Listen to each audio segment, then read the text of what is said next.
Operation സിന്ധൂറിന് ശേഷം India പ്രതിരോധശേഷി വർദ്ധിപ്പിച്ചുകൊണ്ടിരിക്കുകയാണ്. ഏത് നിമിഷവും ഏതുതരം ആക്രമണവും നേരിടാനും തിരിച്ചടിക്കാനും സജ്ജമാണ് നമ്മൾ. ഓപ്പറേഷൻ സിന്ധൂർ യുദ്ധത്തിന്റെ പുതിയ മുഖം കൂടിയാണ് വ്യക്തമാക്കുന്നത്. ഇറാൻ ഇസ്രായേൽ സംഘർഷവും റഷ്യ യുക്രൈൻ യുദ്ധവും വ്യോമാക്രമണങ്ങളുടെ പ്രാധാന്യവും സാങ്കേതിക വളർച്ചയും ഒക്കെ വ്യക്തമാക്കിയിരുന്നു. ഇവിടെയാണ് ഇന്ത്യയും നിലവിൽ വൻ നിക്ഷേപം നടത്തുന്നത്, അതും ആകാശത്ത് ഒരു ആർമി. ഇന്ത്യയുടെ ആകാശം ശക്തമാക്കുന്നതിനായി രാജ്യം ഇപ്പോൾ ഡ്രോൺ നിർമ്മാണം അതിവേഗം വർദ്ധിപ്പിച്ചിരിക്കുകയാണ്. ഡ്രോണുകളുടെ ഒരു ആർമി തന്നെ സൃഷ്ടിക്കുന്നതിനായി കേന്ദ്ര സർക്കാർ ഒരു മാസ്റ്റർ പ്ലാൻ തയ്യാറാക്കി കഴിഞ്ഞു. സിവിൽ മിലിറ്ററി ഡ്രോൺ നിർമ്മാതാക്കൾക്കായി ഏകദേശം 2000 കോടി രൂപയുടെ പ്രോത്സാഹന പരിപാടിയാണ് സർക്കാർ ലക്ഷ്യം വെക്കുന്നത്. അദാനി, അനിൽ അംബാനി തുടങ്ങി ബിസിനസ് പ്രമുഖർ വിദേശ പ്രതിരോധ കമ്പനികളുമായി ഉണ്ടാക്കിയ ഡീലുകൾ ഇവിടെ നേട്ടമാകുന്നു എന്നതുകൂടി പറയേണ്ടതുണ്ട്. എന്തുകൊണ്ടാണ് നമുക്ക് ഡ്രോൺ ആർമി ഉണ്ടാകുന്നത് എന്ന് നോക്കാം. മാറുന്ന യുദ്ധമുഖം നിലവിൽ ആവശ്യപ്പെടുന്നത് സാങ്കേതിക വിദ്യയാണ്. സ്വന്തം സൈനികരുടെ രക്തച്ചൊരിച്ചിൽ ഇല്ലാതെ യുദ്ധം വിജയിപ്പിക്കാൻ ഈ ഡ്രോണുകൾക്ക് സാധിക്കും എന്നുള്ളതാണ് ഏറ്റവും വലിയ പ്രത്യേകത.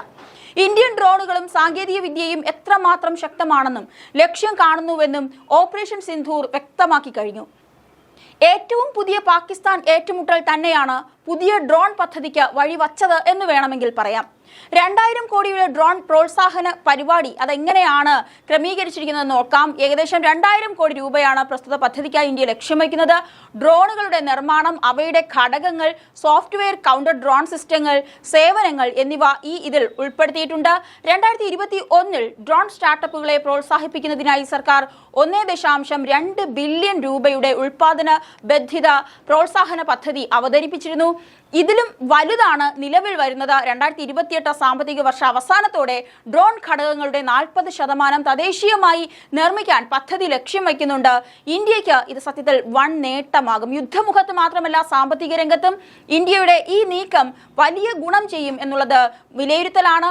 ഇറക്കുമതി കുറയ്ക്കുന്നതിനും ആഭ്യന്തര ഉൽപാദനം വർദ്ധിപ്പിക്കുന്നതിനും ഇത് വലിയ വഴിവെക്കും. തൊഴിൽ നേട്ടവും എടുത്തു തന്നെ പറയണം. ഒരു മികച്ച പ്രതിരോധ കയറ്റുമതിക്കാരനാകാനുള്ള ഇന്ത്യയുടെ ശ്രമം ഈ പദ്ധതി വഴി മികച്ച തീരുമാനത്തിന് വഴിവെക്കുമെന്നുള്ളതാണ് ചൂണ്ടിക്കാണിക്കേണ്ടത്. പാകിസ്ഥാനെ പിന്തുണയ്ക്കുന്ന ചൈന, തുർക്കി എന്നിവർക്കുള്ള ഒരു വലിയ തിരിച്ചടി അല്ലെങ്കിൽ ഒരു മറുപടി കൂടിയാണ് ഇന്ത്യ ഈ പദ്ധതിയിലൂടെ ഉദ്ദേശിക്കുന്നത്. നിലവിൽ ഇന്ത്യ 3ാമത്തെ വലിയ ആയുധ വിതരണക്കാരനായ ഇസ്രയേലിൽ നിന്നാണ് സൈനിക ഡ്രോണുകൾ ഇറക്കുമതി ചെയ്യുന്നത്. ഇന്ത്യയിൽ 600-ലധികം ഡ്രോൺ നിർമ്മാണ അനുബന്ധ കമ്പനികൾ ഉണ്ടെന്നാൽ ശേഷി ഉണ്ടായിരുന്നിട്ടും രാജ്യം ഡ്രോണുകൾക്ക് ആവശ്യമായ മോട്ടോറുകൾ, സെൻസറുകൾ, ഇമേജിംഗ് സിസ്റ്റങ്ങൾ തുടങ്ങിയ ചില ഘടകങ്ങൾ ഇപ്പോഴും ഇറക്കുമതി ചെയ്യുന്നു എന്നുള്ളതാണ്. ഈ ആശ്രയത്വം കുറയ്ക്കാനും കേന്ദ്രം പദ്ധതി ുന്നുണ്ട്.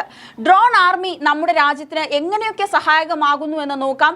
കൃത്യതയുള്ള ആക്രമണവും നിരീക്ഷണവും ഈ ഡ്രോണുകൾക്കുണ്ട്. അതായത് ഡ്രോണുകൾ ഉപയോഗിച്ച് ഉയർന്ന നിലവാരമുള്ള ടാർഗറ്റിംഗ് സംവിധാനങ്ങൾ വഴി ശത്രുവിന്റെ താവളങ്ങൾ കൃത്യമായി തിരിച്ചറിയാനും ആക്രമിക്കാനും സാധിക്കുന്നു.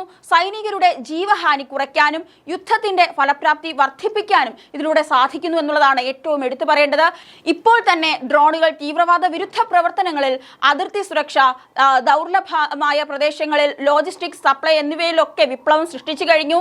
ലഡാക്ക്, സിയാച്ചിൻ പോലുള്ള ഉയരമുള്ള നമ്മുടെ പ്രദേശങ്ങളിൽ സൈനികർക്ക് ആവശ്യമായ സാധനങ്ങൾ ഡ്രോണുകൾ വഴി എത്തിക്കാൻ പോലും കഴിയുന്നു എന്നുള്ളതാണ് ഏറ്റവും വലിയൊരു പ്രത്യേകത. മാത്രമല്ല, അത്യാധുനിക ഡ്രോണുകളിൽ ഇലക്ട്രോണിക് വാർഫെയർ സംവിധാനങ്ങൾ ഘടിപ്പിച്ചിട്ടുണ്ട്. ശത്രുവിന്റെ ആശയവിനിമയങ്ങൾ തടസ്സപ്പെടുത്താനും റഡാറുകൾ നിഷ്പ്രഭമാക്കാനും സിഗ്നലുകൾ ജാം ചെയ്യാനും ഇവയ്ക്ക് കഴിയും. ഇതിലൂടെ യുദ്ധരംഗത്ത് ഇന്ത്യക്ക് വലിയ മേൽക്കൈ തന്നെ ലഭിക്കുന്നു. മാത്രവുമല്ല, ഡ്രോണുകൾക്ക് കൂടുതൽ സ്വതന്ത്രമായി പ്രവർത്തിക്കാൻ കഴിയുന്ന സംവിധാനങ്ങൾ വികസിപ്പിക്കുകയാണ് ഇന്ത്യയുടെ ഏറ്റവും വലിയ ലക്ഷ്യം. ഇനി ഇന്റലിജൻസ്, അഡാപ്റ്റബിലിറ്റി, കൃത്യത എന്നിവയിലേക്കാണ് യുദ്ധത്തിന്റെ മുഖം മാറുന്നത്. 2000 കോടി രൂപയുടെ മാസ്റ്റർ പ്ലാൻ വഴി ഇന്ത്യ ഡ്രോൺ നിർമ്മാണം, ഗവേഷണം, പ്രയോഗം എന്നിവയിൽ വലിയ മുന്നേറ്റം നടക്കും. വിദേശ ആശ്രയത്വം കുറയ്ക്കാനും തദ്ദേശീയ സാങ്കേതിക വിദ്യ വികസിപ്പിക്കാനും നമ്മുടെ സർക്കാർ വലിയ ശ്രദ്ധ ചെലുത്തുന്നുമുണ്ട്. ഓപ്പറേഷൻ സിന്ധൂർ പോലുള്ള യുദ്ധങ്ങളിൽ കൃത്യതയുള്ള ഡ്രോൺ ആക്രമണങ്ങൾ ഇന്ത്യ വിജയകരമായി നടപ്പിലാക്കിയത് കൊണ്ട് തന്നെ ഇതൊരിക്കലും പാളിപ്പോകില്ല എന്നുള്ളത് നമുക്ക് അനുമാനിക്കാം. നാഗാസ്ത്ര, രുദ്രാസ്ത്ര പോലുള്ള തദ്ദേശീയ ഡ്രോണുകളുടെ വിജയകരമായ പരീക്ഷണങ്ങൾ പുതിയ സാധ്യതകളൊക്കെ തുറക്കുന്നുണ്ട്. പിന്നെ പാകിസ്ഥാന്റെ ഡ്രോൺ ആക്രമണങ്ങൾ നേരിടുന്നതും ചൈനയും തുർക്കിയും പാകിസ്ഥാനെ സാങ്കേതികമായി പിന്തുണയ്ക്കുന്നതും കണ്ടപ്പോൾ ഇന്ത്യ ഇറക്കുമതി ചെയ്യുന്ന ഡ്രോൺ ഘടകങ്ങളിലേക്കുള്ള ആശ്രയത്വം വേഗത്തിൽ തന്നെ കുറയ്ക്കേണ്ടതിന്റെ ആവശ്യകത തിരിച്ചറിഞ്ഞു.